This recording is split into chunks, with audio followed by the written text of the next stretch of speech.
নমস্কার বন্ধুরা, সুচরিতার রান্নাঘরে তোমাদের সকলকে স্বাগত জানিয়ে আজকে আবারও চলে এসেছি একটা নতুন রেসিপি নিয়ে। আজকে আমি তোমাদের সঙ্গে উচ্ছে আলু ভাজার রেসিপিটা শেয়ার করে নেব। এইভাবে উচ্ছে আলু ভাজা করলে খেতে কিন্তু দারুণ লাগে বন্ধুরা।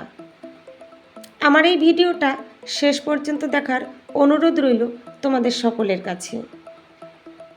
দেখো, এই রেসিপির জন্য 4টে উচ্ছে নিয়েছি আর এর সঙ্গেই নিয়েছি 2টো আলু।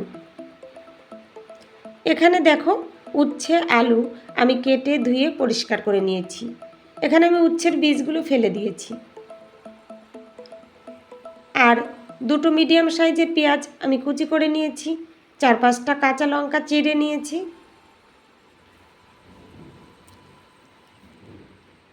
এবার দেখো, আমি চলে যাব গ্যাস ওভেনের কাছে।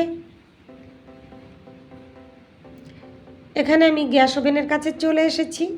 একটা কড়াই গরম করে নিয়েছি। গ্যাস ওভেন অন করে কড়াইয়ের মধ্যে পরিমাণ মতো সাদা তেল দিয়েছি। এই রান্নাটা আমি সাদা তেলে করব। তেলটা খুব ভালোভাবে গরম করে নেব। একটু নেড়ে চেড়ে এই তেল কড়াইয়ের গায়ে ভালোভাবে লাগিয়ে নিলাম। এর মধ্যেই দিয়ে দিলাম একটা শুকনো লঙ্কা আর দিয়ে দিলাম পেঁয়াজ কুচি। পেঁয়াজ দিয়ে একটু নেড়ে চেড়ে নেব।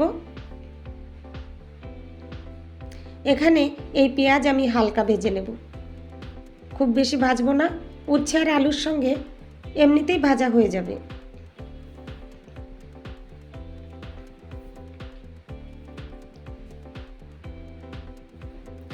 পেঁয়াজ এখানে আমার ভাজা হয়ে গেছে। এবার এর মধ্যেই আলুগুলো অ্যাড করে দেব। এই আলু অ্যাড করে দিয়ে এগুলো আমি একটু নেড়ে চেড়ে নেব। পেঁয়াজ আর তেলের সঙ্গে আলুগুলো ভালোভাবে মিশিয়ে নেব। এখানে আমি 2 মিনিটের মতো আলুগুলো ভেজে নেব। এই পুরো রান্নাটা আমি গ্যাসের ফ্লেম মিডিয়ামে রেখে করে নেব।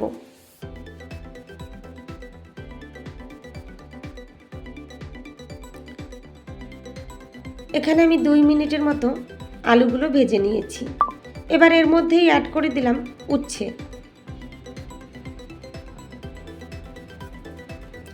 উচ্ছে দিয়ে কিছুক্ষণ নেড়ে চেড়ে নেব। উচ্ছে আলু একসঙ্গে ভালোভাবে মিশিয়ে নেব।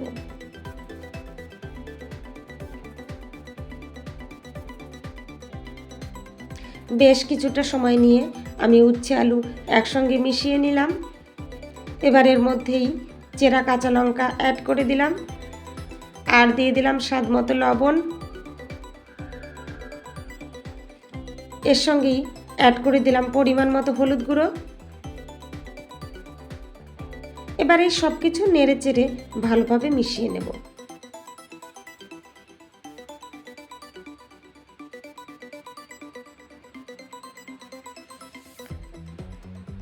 এখানে আমি সব কিছু নেড়ে চেড়ে ভালোভাবে মিশিয়ে নিয়েছি। এবার ঢাকনা দিয়ে ঢেকে দেব।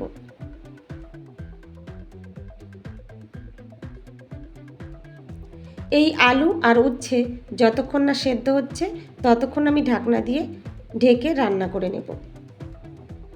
আর মাঝে মধ্যেই ঢাকনা তুলে দিয়ে নেড়ে চেড়ে নেব, যাতে করে কড়াইতে লেগে না যায়।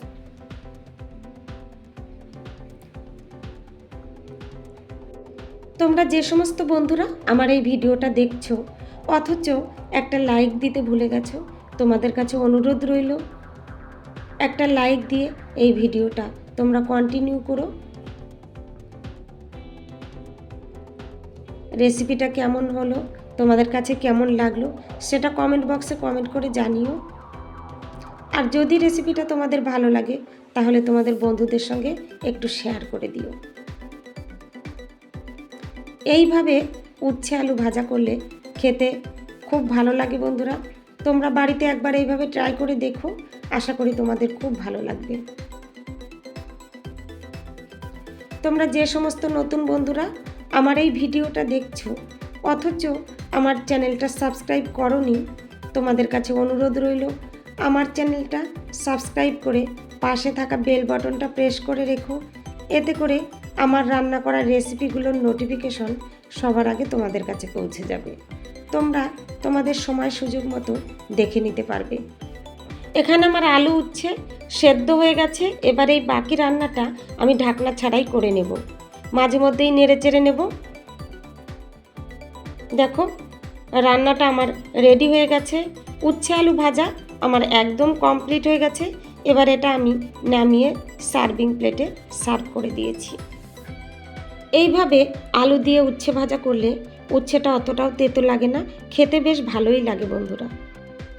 অনেক ধন্যবাদ বন্ধুরা আমার এই ভিডিওটা শেষ পর্যন্ত দেখার জন্য, আমার পাশে থাকার জন্য।